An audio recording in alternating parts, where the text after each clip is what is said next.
आज हम व्याकरण के विषय क्रिया का अध्ययन करने जा रहे हैं। क्या होती है क्रिया? जिन शब्दों से किसी कार्य के करने या होने का बोध हो उन्हें क्रिया कहते हैं। चित्र के माध्यम से आप देख सकते हैं, बिल्ली दूध पीती है, सरिता सो रही है, बारिश हो रही है। तो यहाँ पर हम देख रहे हैं तीनों ही चित्रों में कुछ ना कुछ कार्य हो रहा है। बिल्ली जो है वो दूध पी रही है, सरिता सो रही है और बारिश हो रही है। क्रिया के बारे में आगे जानने का प्रयास करते हैं। वाक्य में क्रिया शब्दों का रूप कर्ता के लिंग और वचन के आधार पर बदलता है। देखते हैं कैसे। क्रिया पर लिंग का प्रभाव। पहले चित्र में हम देखते हैं लड़का पढ़ रहा है। लड़का जो है वो पुल्लिंग है। दूसरे चित्र में हम देख रहे हैं लड़की पढ़ रही है। तो हम जानते हैं कि लड़की जो है वो स्त्रीलिंग रूप है।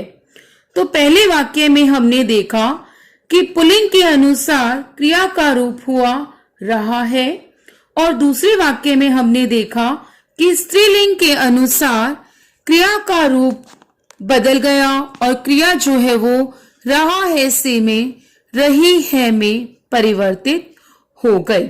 एक अन्य उदाहरण के द्वारा जानने का प्रयास करते हैं। बकरा घास खा रहा है, बकरी घास खा रही है। तो बकरा जो है पुल्लिंग शब्द का उदाहरण है और बकरी जो है वो बकरा का स्त्रीलिंग रूप है। तो पहले वाक्य में खा रहा है क्रिया का रूप हुआ रहा है और दूसरे वाक्य में क्रिया का रूप हुआ रही है। तो इससे स्पष्ट है कि क्रिया पर लिंग का प्रभाव पड़ता है। आगे देखते हैं कि क्रिया पर लिंग के अतिरिक्त और किसका प्रभाव पड़ता है। क्रिया पर लिंग के अतिरिक्त वचन का प्रभाव पड़ता है, अर्थात एक वचन में क्रिया का रूप बदल जाता है और बहुवचन होने पर क्रिया का रूप बदल जाता है। पहले वाक्य में देखते हैं लड़का पढ़ रहा है। लड़का शब्द एक वचन को दर्शा रहा है और क्रिया का रूप है पढ़ रहा है।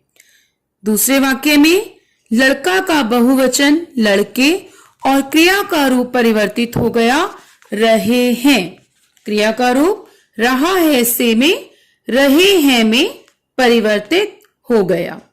एक और वाक्य के द्वारा जानने का प्रयास करते हैं।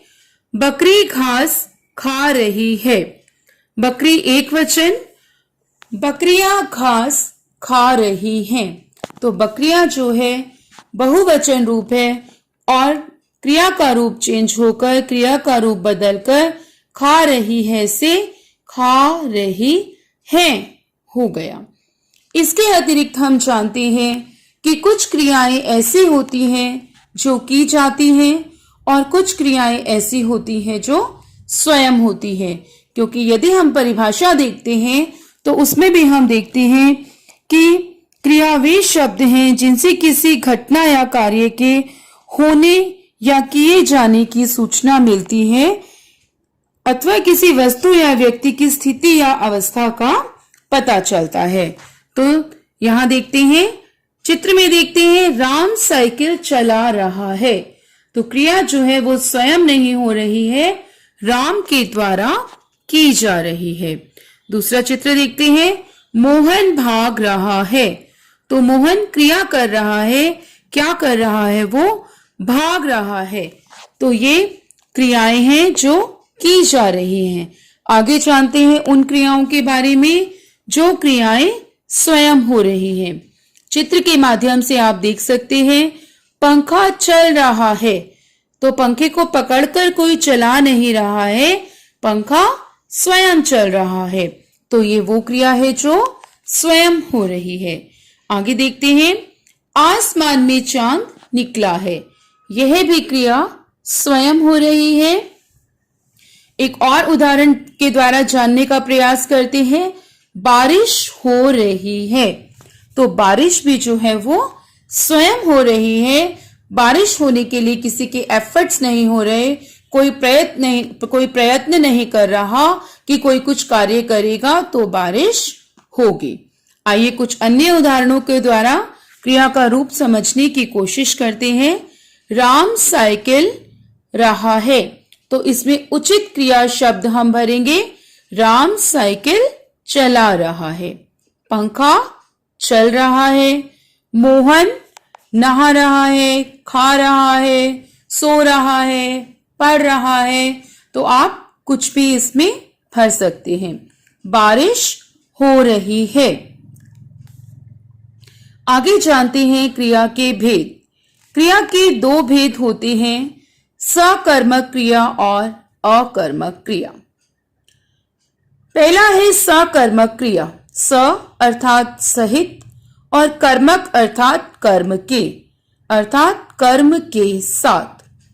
जिस वाक्य में क्रिया का कर्म पाया जाता है वह सकर्मक क्रिया कहलाती है। जानते हैं, बंदर केला खा रहा है, तो बंदर क्या खा रहा है? केला खा रहा है। सकर्मक क्रिया जानने के लिए हम क्रिया के साथ क्या प्रश्न लगाकर उत्तर जानने का प्रयास करते हैं, और अगर हमें उत्तर की प्राप्ति होती है तो हम समझ जाते हैं कि यहाँ सकर्मक क्रिया है। एक और उदाहरण के द्वारा जानते हैं। अनुराग तबला बजा रहा है। क्या बजा रहा है? तबला। तो कर्म क्या हुआ? तबला। क्रिया का दूसरा रूप है अकर्मक क्रिया। अ अर्थात बिना, कर्मक अर्थात कर्म के, तो अकर्मक अर्थात कर्म के बिना। जिन वाक्य में क्रिया का कर्म नहीं पाया जाता वह अकर्मक क्रिया कहलाती है। उदाहरण देखते हैं। बच्चा रो रहा है। क्या रो रहा है? बच्चा। बच्चा तो कोई जवाब नहीं हुआ। अगर हम कहते कौन रो रहा है तो हमें उत्तर मिलता बच्चा। लेकिन हमने कहा था कि सकर्मक क्रिया की पहचान कैसे होती है। अगर हम क्रिया के साथ क्या या किसे शब्द लगाते हैं, प्रश्न करते हैं और उत्तर की प्राप्ति होने पर हमें सकर्मक क्रिया जान लेते हैं। अब हमने कहा बच्चा रो रहा है, तो हमने क्रिया के साथ शब्द लगाया क्या रो रहा है। हमें कोई भी उत्तर प्राप्त नहीं हुआ, अर्थात यह जो क्रिया है यह कर्म रहित है, यह अकर्मक क्रिया है। एक और उदाहरण के द्वारा जानते हैं। जोकर हंस रहा है। क्रिया है हंसना। क्या हंस रहा है? कोई उत्तर नहीं मिल रहा, तो यहां पर भी अकर्मक क्रिया हुई। तो इस प्रकार हमने जाना कि क्रिया क्या है, क्रिया के कितने भेद हैं, सकर्मक क्रिया क्या है और अकर्मक क्रिया क्या है।